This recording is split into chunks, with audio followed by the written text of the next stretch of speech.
After that excellent talk about various investigations in liver disease, my talk has become much simpler about talking about acute viral hepatitis, hepatotrophic versus non-hepatotrophic viruses.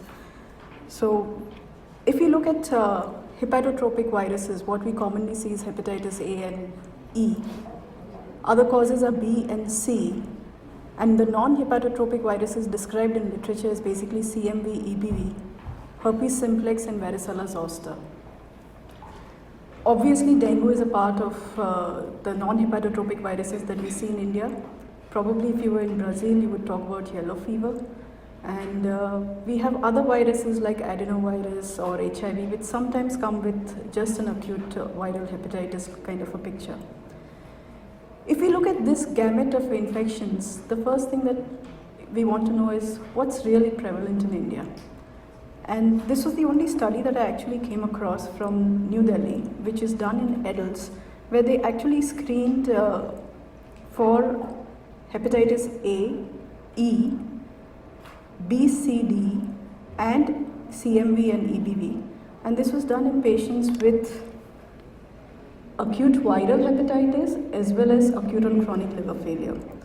And the most common etiology in Delhi was hepatitis E in 52.5%, followed by hepatitis A, which was in 14.5%. HPV and HCV was really not that high as a marker of acute viral hepatitis. Mixed viral infection was more common. And among the non-hepatotrophic viruses, they picked up CMV and EBV. They really have not screened for other viruses, but this is what is prevalent in Delhi. So probably we are seeing more of hepatitis E in part of North India. If we look at hepatitis A prevalence in India, we have a very high prevalence area. We have more than 90% will have immunity by age of 10. So most of us would be having the antibodies by the age of 10. So clinical hepatitis A, we are really seeing lesser as compared to asymptomatic hepatitis A. Most of the children get asymptomatic hepatitis A. Very few children are going to land up with jaundice. Again, hepatitis E, we are one of the high prevalent countries, and most of your non-A, non-B, 25% would be hepatitis E. So that's a high prevalence in our country. Clinical presentation of acute viral hepatitis, most of the viruses will cause the same kind of presentation where you have fatigue, anorexia, nausea, vomiting, tender hepatomegaly. You do the liver function test, you find hyperbilirubinemia, very high liver enzymes, more than thousands. Around 1% of them would go into acute liver cell failure. Most of them would resolve in a period of days, weeks, sometimes months. But what's unusual about each one of them? So how do we differentiate A versus E versus B versus C? A and E would be difficult to make out if you have a typical picture like that. You will have to go according to what's prevalent in your community. But A has certain features which are not seen with the others, such as cholestatic hepatitis, which is part of A, and you could have something like a relapsing hepatitis. Most of the time, hepatitis A is self-limited and mild. Mortality is around 0.02%. And highest mortality you're going to see in children less than 5 years or adults more than 50 years. Jaundice, as I told you, is less. Most of the time you're going to see asymptomatic infection. Jaundice is seen in less than 10% of children younger than 6 years. And we know that by the age of 10 years, most of them have immunity. So most of us are getting asymptomatic infection. 40 to 50% of older children are going to get jaundice, and 70 to 80% of adults are going to get jaundice. What do we mean by cholestatic hepatitis A? Cholestatic hepatitis A is when they come with symptoms of acute viral hepatitis, but then they go on to develop a lot of itching, may have clay-colored stools, and some of them actually require steroids for control of their cholestasis. Relapsing hepatitis A is something where they relapse, they've recovered, and then they relapse within a short time, usually within 3 weeks. The relapse is milder than the first infection, and most of the time, again, the features are more of cholestasis. They also have immune markers in the form of arthralgia, nephritis, or a rash. And sometimes you may get a false positive RA factor as well as a false positive hepatitis C. Now, If you look at this paper, which was published by Dr. Bowdekar, and he has presented a case of cholestasis, where this child came to them on day 43 of illness, and you can see the jaundice is bilirubin is 29.9, and at that time the alkaline phosphatase is high but not high. But by the time day 55, bilirubin is 25, alkaline phosphatase is 338, but this child now has started a lot of clay stools and itching, and they actually treated the child with steroids.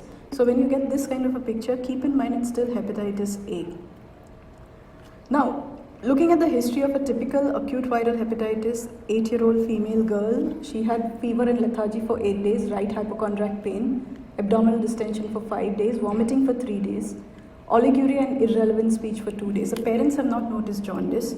There's no hematemesis or bleeding from any other site.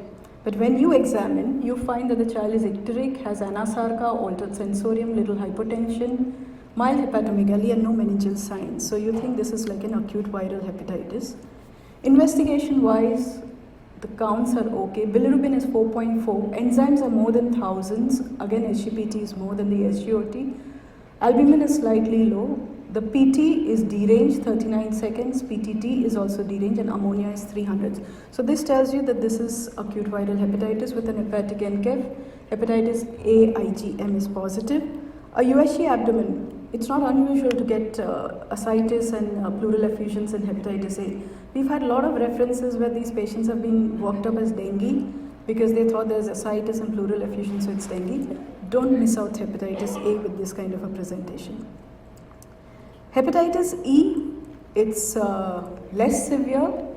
It's characterized by fluctuating aminotransferase levels.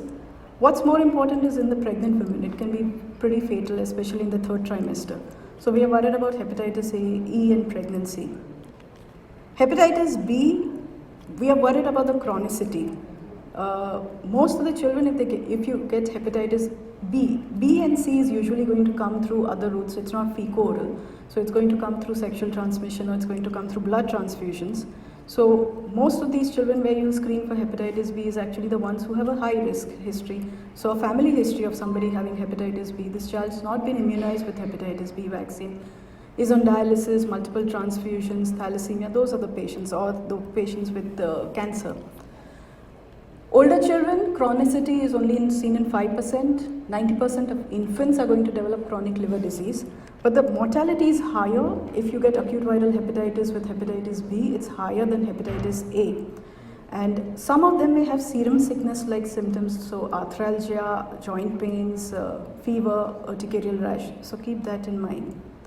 Hepatitis C is usually insidious onset. Most of the times you pick up hepatitis C because you've just been screening the patients, especially the high-risk groups such as the ones on dialysis and multiple blood transfusions, thalassemia. And treatment of these conditions become a little tricky because you're giving additional drugs for chronic kidney disease and all those things. So the treatment becomes a little difficult. We come to the non-hepatotrophic viruses. Among the non-hepatotrophic viruses, CMV. Now CMV, what we would expect is most likely an infectious mononucleosis-like symptoms. You will not really pick up CMV in immunocompetent individuals as it's usually asymptomatic, and you will pick it up very incidentally on a routine testing. So you don't have a typical picture of a CMV hepatitis, acute viral hepatitis, except for infectious mononucleosis. The only paper that I came across was this in a 52-year-old woman, and she came to them with fever and joint pains. She didn't actually come with acute viral hepatitis. And they found that the laboratory test showed increased transaminases.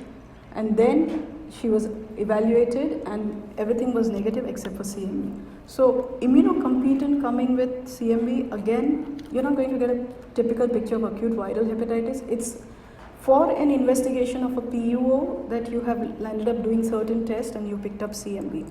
The same paper has listed out various patients with CMV in immunocompetent patients, and as you can see, most of them came with infectious mononucleosis like symptoms.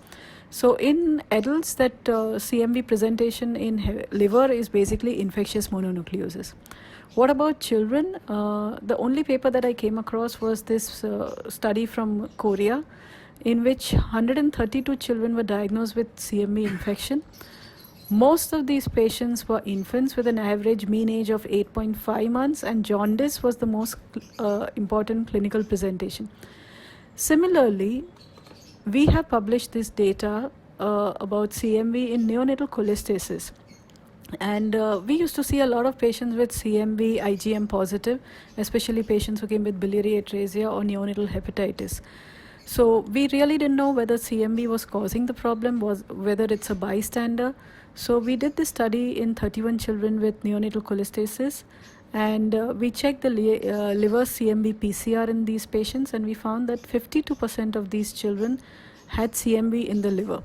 Now again, we could not prove that this CMV is causing the problem or it's just a bystander, and I think more research is required in this area. But you definitely do have a unique presentation of CMV coming as neonatal cholestasis without other manifestations of any congenital infections like intracranial calcifications or hearing loss or vision problems. Also, when we did immunohistochemistry in these patients, we hardly really picked up CMV in these patients. And so we really need to see whether CMV is causing a problem. There are no inclusion bodies in the liver biopsy when we've done in these patients. What about EBV? Again, EBV and liver presents with fever, tonsillitis, lymphadenopathy, prolonged malaise, fatigue. So it comes like an infectious mononucleosis, and the symptoms are classically of a tonsillitis with a painful sore throat and a skin rash and a splenomegaly. You often get abnormal LFT, but they are self-resolving in a primary infection. There is a case report of acute Epstein-Barr virus hepatitis without mononucleosis, but it's extremely rare. So if you get EBV, you always think about infectious mononucleosis. This was a 1.5-year-old boy who came with fever for 15 days, a generalized tonic-clonic convulsion, following which he lost all the milestones. On examination, he had hepatosplenomegaly with jaundice and upward gaze, no meningeal signs. On investigation, we found that the child had pancytopenia, liver function showed a bilirubin of 3, transaminases were elevated, and albumin was low. CSF done outside was normal, and a CT brain showed multiple areas of hypomyelination.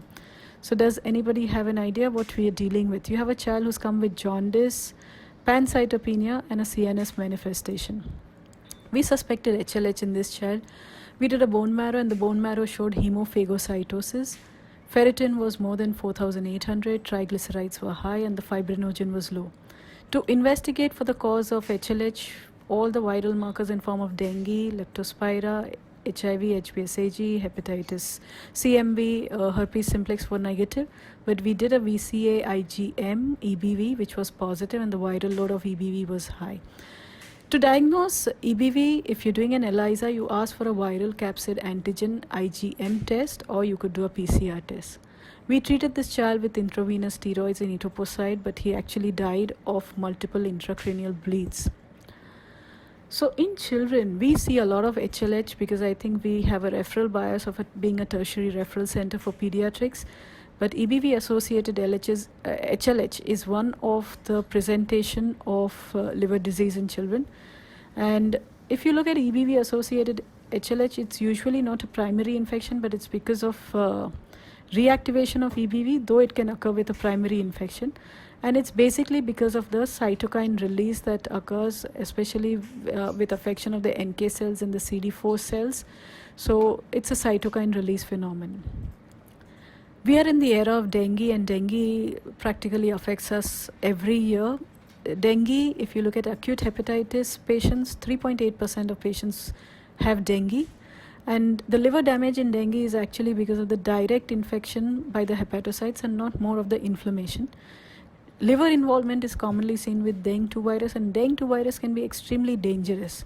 I present this paper that we had published where we had 4 children who presented with hepatic encephalopathy, all of them diagnosed to be because of dengue, and as you can see, 50% of them died. So dengue hepatitis, isolated hepatitis with hepatic encaph, is extremely dangerous, and we really have to think hard about how to deal with these patients. We spoke a lot about acute viral hepatitis, and I think we need to now decide about how do we prevent it. So if you look at hepatitis A and B, there are vaccines. We can give these vaccines. Dengue vaccine is available in Southeast Asia, which is recommended in children 9 years and above. For hepatitis B and C, we can do screening of the blood products and prevent a blood transfusion associated infection. But most important, when we are in the tropical countries and we know that hepatitis A and E is coming through fecal-oral route, we try and avoid drinking water, beverages with ice of unknown purity. We avoid uncooked shellfish and uncooked fruits and vegetables. So I would like to conclude that hepatotrophic viral hepatitis have a similar clinical manifestation, but they have little bit of variation, which I highlighted earlier. Non-hepatotrophic viruses like EBV, CMV usually come with infectious mononucleosis like symptoms. You consider them in HLH, and you could have hemorrhagic fevers like dengue or yellow fever or hantavirus, who can come like hemorrhagic fevers and hepatitis. Thank you very much, and that's our liver and gastro team, and I hope you enjoyed the talk. Thank you.